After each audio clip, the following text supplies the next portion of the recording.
Bueno, muchas gracias por venir. Estamos muy nerviosas y nerviosos las compañeras.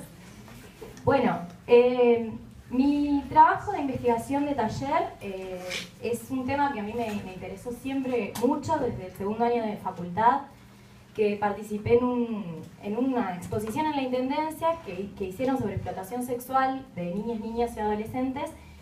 Y ahí como que vi que había un montón de temas para investigar en el trabajo sexual en Uruguay. Primero me interesó la parte más adolescente, pero a la hora en que uno tiene que elegir qué tema va a investigar, realmente tenés que pensar que tenés que ir al campo, que tenés que ir a entrevistar personas, que tenés que poder procesar después esa información y el contacto con esa información hay que ver si lo podés como llevar, porque no siempre es algo que sea fácil, ¿no?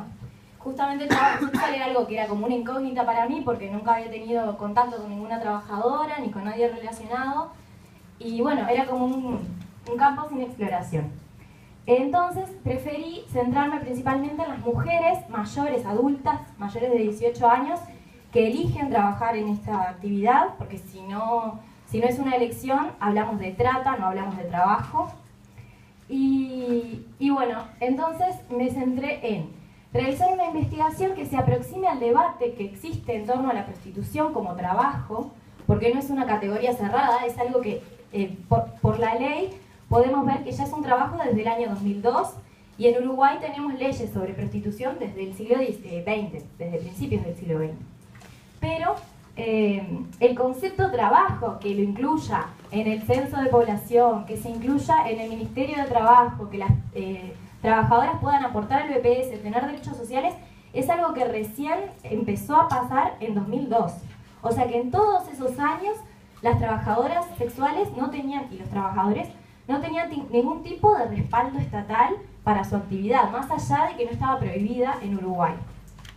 Entonces, desde el punto de vista social, la pertinencia de la investigación es relevar cuál es el discurso que tienen las trabajadoras con respecto a su propia actividad en este debate, ¿no? Porque tenemos a las feministas que están encontradas, y los feministas, encontrados con respecto a qué pensar del trabajo como trabajo sexual. Por un lado tenemos quienes dicen que esto es una opresión siempre, que siempre es una desigualdad el hecho de llegar a realizar el trabajo sexual, que no es una elección, que parte de desigualdades estructurales económicas, sociales, políticas. Y por otro lado tenemos quienes están más en el paradigma del empoderamiento y definen que en realidad es una elección que puede llegar incluso a independizar a la trabajadora y generar que tenga su propia agencia, que es un concepto sociológico que define, bueno, la autonomía de la persona, la elección de su vida, ¿no? Y de su proyecto de vida. Entonces, bueno, me preguntaba qué es lo que piensan las propias trabajadoras que están en esto, porque es muy fácil hablar desde el Estado, desde los organismos, desde quienes hacen las políticas sociales, pero es diferente ir y escuchar a las trabajadoras. En este sentido, me enteré que en el censo, por ejemplo, no existe la categoría trabajo sexual. Entonces, en el último censo de 2011, por ejemplo, les asignaban la categoría ama de casa. ¿Qué tendrá que ver una ama de casa con una trabajadora sexual? Algunas dirán que algo tiene que ver porque ellas siempre establecen que hay como un lugar de la mujer en la sociedad que es contestado, digamos, la mujer dentro de la órbita de la casa, resguardada del ámbito público, que es la que incorpora el bien en la sociedad, ¿no? Esta mujer que respeta su lugar, digamos, está quieta en su lugar, versus la mujer que sale a la calle, las locas, como les dicen todavía, que se enfrentan al ámbito público, que expresan su sexualidad, que expresan las prácticas sexuales. Entonces, bueno, hay todo un debate con respecto a qué lugar ocupan las mujeres. No fui muy exhaustiva, si quieren, después lo charlamos, pero me quedo sin tiempo. Y bueno, desde el punto de vista sociológico también es importante y es pertinente relevar cuál es el discurso de estas mujeres en este ámbito de poder, ¿no? Porque el espacio público es un espacio de poder, el espacio de la sexualidad es un espacio de poder, y cada uno y cada una de nosotros tenemos que definir qué lugar ocupamos y bueno, dónde nos sentimos, ¿no? Y esto es importante con respecto a esto que les decía de la agencia, de la capacidad de decidir, de crear el proyecto de vida, la decisión sobre los cuerpos, sobre las prácticas que hacen esos cuerpos. Entonces es eso lo que yo quería ir a escuchar de esos discursos. Bueno, la pregunta de investigación concreta fue ¿qué sentido le dan las trabajadoras sexuales al concepto de trabajo asociado a su actividad? ¿Qué lugar ocupa este dentro de la configuración de sus identidades, dada la existencia de múltiples soportes de la identidad?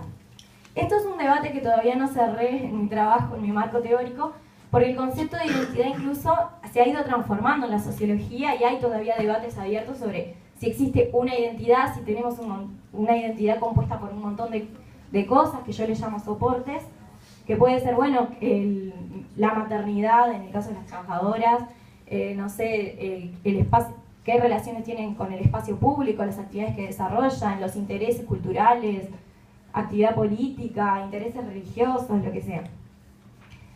Pero bueno, no me termina de cerrar la categoría de identidad, estoy buscando ahí. ¿Qué otra puede ayudarme? Después, el objetivo general era comprender cuáles son los procesos de construcción de identidad en torno al trabajo de las mujeres que realizan trabajo sexual en Uruguay y el sentido que éstas le dan al mismo. Es decir, qué importancia le dan en su vida, o sea, me presento, soy Paula, soy estudiante de sociología. ¿Qué hace una trabajadora sexual cuando se para frente a alguien que no la conoce y le preguntan de qué trabaja? No es tan sencillo de responder para ellas.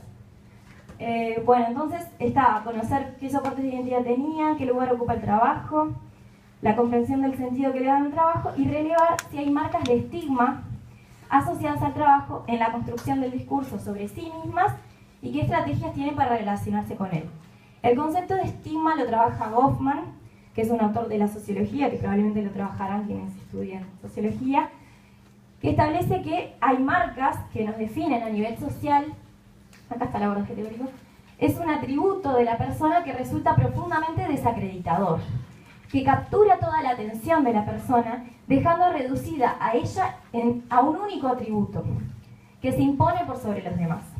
Entonces yo me olvido que ella es una mujer, que es hermana, que es madre, que le gusta mirar comedia, que le gusta jugar al fútbol, que le gusta, no sé, viajar, y solo pienso que es una trabajadora sexual, el resto no me importa. Como puede pasar con alguien que tiene una marca en la piel, con alguien que está en situación de discapacidad.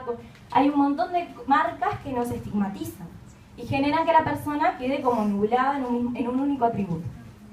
¿Qué pasa? El trabajo sexual vendría a ser la marca que nos estigmatiza, ¿no? Como personas en el caso del trabajo sexual. Entonces hay dos autores, Ashford y Kramer, que establecen una categoría que se llama trabajo sucio, dirty work, que es que el trabajo es el que genera la marca de estigma, la actividad que uno realiza. ¿Qué pasa? En nuestras sociedades contemporáneas, el trabajo es una de las marcas de identidad más importantes. Nos definen. Cuando uno se va a presentar, como les decía, generalmente dice que estudia, trabaja, no sé. Podés hablar de tus intereses, pero es algo que importa de qué te dedicas. Entonces, bueno, claramente es un problema a la hora de presentarse a la sociedad que tu trabajo sea la fuente de tu estigma. Después tenemos dos categorías. Tecnologías decide Foucault, es la relación que establece el individuo con su propia biografía. Es una actividad reflexiva, o sea, uno la construye, la deconstruye, va para atrás y va para adelante, se presenta, dice, bueno, ¿quién soy? ¿Cómo soy? Y lo voy construyendo a lo largo del tiempo, no quedo fijado en un único momento. Entonces, es buscar cuáles son las formas y modalidades de la relación consigo mismo por las que el individuo se constituye y se reconoce como sujeto. ¿De qué forma problematiza lo que es, lo que hace y el mundo en el que vive?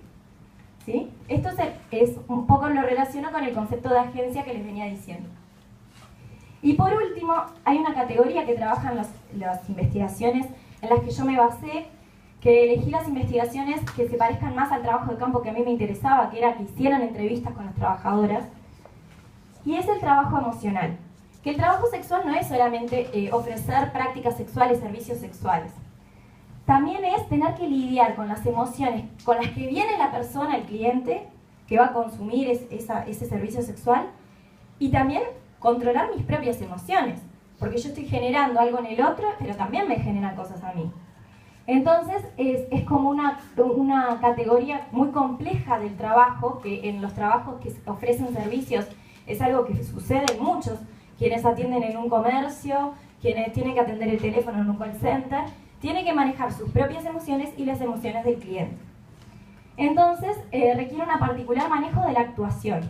Y Goffman también habla de la actuación del sujeto social, eso de ponerse una máscara y tener que presentar el sujeto a la sociedad, que es distinto a lo que uno internamente lleva y es.